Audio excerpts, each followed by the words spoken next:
Eu acho que duas coisas que eu pretendia, pelo menos no começo eu não tinha noção que eu teria que abordar, que seriam a questão de gênero e a questão da educação especial. A questão de gênero que eu já comecei a falar brevemente, mas como as mulheres teriam um papel central nesse projeto higienista? Porque, de certa forma, na maior parte das escolas, as professoras eram mulheres. E as mães também eram responsáveis por educar seus filhos. Então, o papel das mulheres para eles era muito importante. E se alguma coisa, né, se tivesse ali algum desajustamento na criança, de quem poderia ser a culpa? Da mãe, que não criou certo o filho. Ou da professora, que não fez esse trabalho higienista.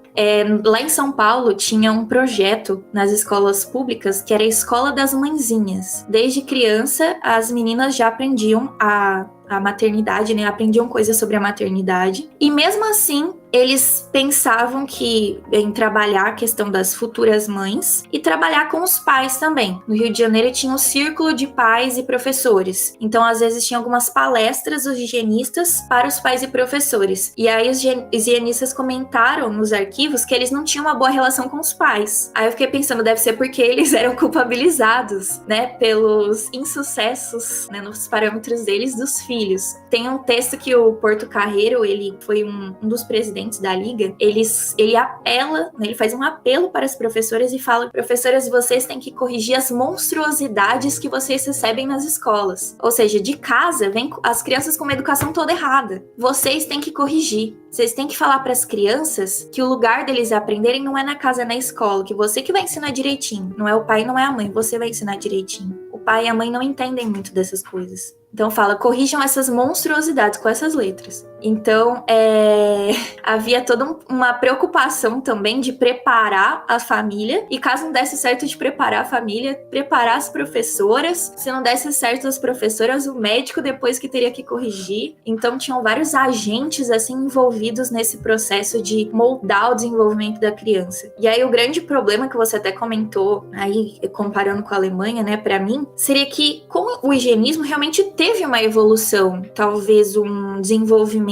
uma melhora no tratamento dado aos doentes mentais e outras pessoas em situação de vulnerabilidade. Porque antes ainda era uma coisa pior. Isso também não era bom, mas era pior ainda. E só que ainda assim era algo ruim, né? Porque existia essa caixinha da normalidade, essa caixinha do você tem que ser assim, esse é o ideal de ser humano, o ser humano que vai levar o Brasil para ser civilizado. Esse é o ideal de normalidade. E é nesse contexto que começa a surgir uma área dedicada à educação desses que eram chamados de anormais. Porque quando eles faziam esses testes para separar as crianças, tinham algumas crianças que não se encaixavam, que não tinham resultado satisfatório. E esses que vão ser os anormais. E aí vai começar a se delinear uma área que é a educação especial. Vai surgir, por exemplo, a Sociedade Pestalozzi, que vai dar uma atenção. Então vai ser um momento em que eles vão começar a olhar para esse indivíduo que não está ajustado, olhar de uma forma negativa, mas é um momento que eles vão começar a olhar para esse indivíduo e taxá-lo de anormal, porque o objetivo é que todo mundo se enquadre nessa caixinha, nessas categorias pré-estabelecidas pela elite médica.